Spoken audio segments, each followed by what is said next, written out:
I'm not trying to be mean. I'm really not.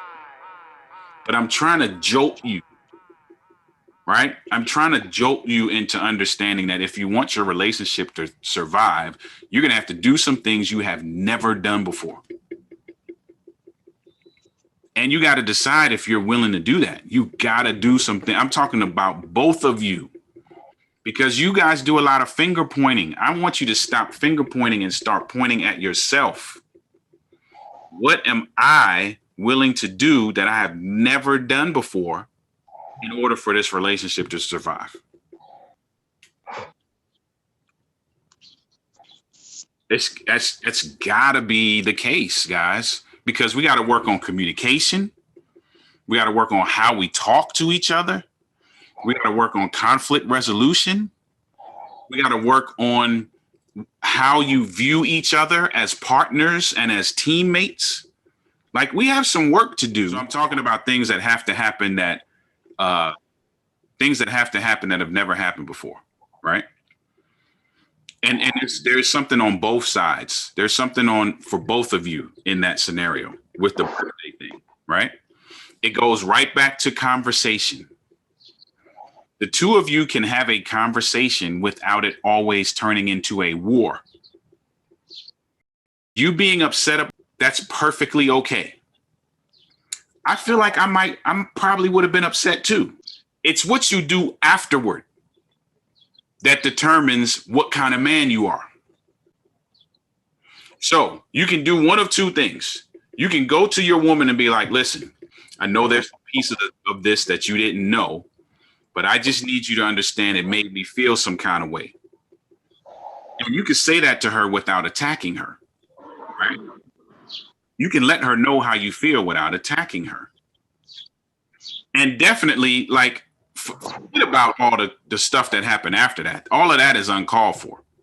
The smashing the stuff and breaking all that and tearing up the cars and all that. Come on, man. We not, you know what I'm saying? We're not in elementary school, my dude. Like, that's, you don't gotta go there. Like, you don't have to go that far. And then on the flip side, right? Going back to conversation, there are certain things that have to be worked out between the two of you before you involve anybody else. Period. I don't care who they are. Mom, dad, sister, auntie. It don't matter. I'm not going to let you guys do that again. We did this 3 weeks in a row. I'm not going to let you do that again. I don't even want to talk about what happened. Just hear me out. Right? I'm going to tell both of you something. Your woman can never feel fear as it relates to you. Period. There ain't no ifs, there ain't no ands, there ain't no what if this or what if that. Your woman, I'm talking to you man to man. I'm telling you, your woman can never feel threatened. Not by you. You're always supposed to be protecting her. Period.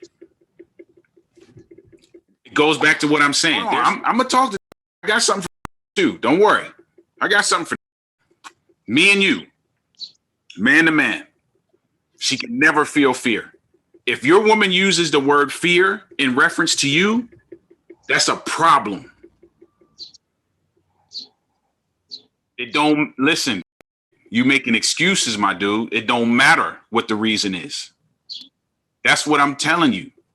Sometimes you just gotta take one in the chest, man, and just, that's an L. Like, it don't matter what the reason is. Your woman should never say the word fear and your name in the same sentence.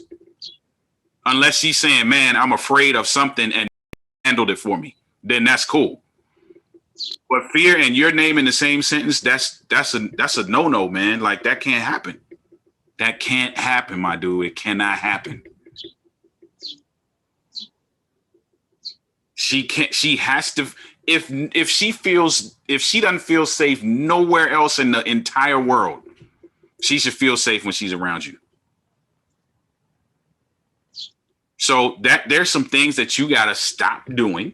There's some things you got to stop saying in order for that to take, and there's some things you got to start doing and some things you got to start saying. Okay? That's on your side. The flip side of that is, right? You have to treat him like he's worthy of being that protector. Every time you attack us, you chip a little piece off of us. And every time you chip a little piece off of us, we have to harden up to fill in that piece. The more pieces we fill up, the harder we get. Now you're just butting heads because you're attacking him because he's hard. He's hardening up because you attacking him. So there's some things you got to stop doing, and some things you got to stop saying, and some things you got to start doing, and you got to start saying. It can't be the finger pointing. It's got to be, what do I have to do? This is the only finger pointing that can happen. What am I supposed to do or not do or say or not say so that this relationship survives? It's not about the other person. Each of you have a part to play in this. Each of you have to work on it. With that scenario, all of that could have been avoided if you didn't make her feel unsafe. And then on the other side of feeling unsafe, if nobody else was involved, you can't fault her for involving someone else if she was afraid of you. Like, think about that. Yeah, but here's what you don't understand, man. You started it. This started with you tearing stuff up. How do you expect somebody to react to that? Like, let's keep it a buck. If you start smashing stuff and tearing stuff up in the house, how do you expect somebody to respond to that? Like, seriously, like, answer that question for me. What do you expect? Listen, bro, you missing the whole point. You didn't answer my question. How do you expect a woman to respond? I heard you say that, but you still missing the point, dude. What you did should not have happened is the point that I'm getting to. It doesn't matter if you were upset about your response to that emotion is not to smash stuff and tear stuff up. That's what I'm talking about. I forget about this. It's a chain reaction. Once one thing happened, then all of these chain reaction things happen, leading got to go back to the beginning of the chain. Can't address the end of the chain without addressing the beginning of the chain. The beginning of the chain is that you didn't handle your emotions correctly. It is 100% okay for you to be upset that you weren't involved in your woman's activity. 100%. I don't fault you for that at all. Where I fault you is how you responded.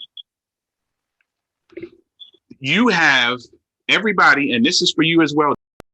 I'm talking about your response, the things you say or the things you do. There's a certain level of response ability that has to be in place. Your ability to respond correctly, your ability to respond in a healthy way, your ability to respond in a way that doesn't make the people around you feel unsafe. That's what I'm faulting you for, is your responsibility. You didn't do it right. So you can't talk about what her reaction was, because people are going to react a certain way to fear. If they're afraid, they're going to do a number of things. And I'm not saying she was right. So hear me. I'm not saying what she did was right. You can't control the chain reaction once it starts, dude. That's like you setting up a 10,000 dominoes, and then you start the dominoes going, and then now you mad that they falling down. You started it. If you didn't want them to fall down, then don't kick the first one over.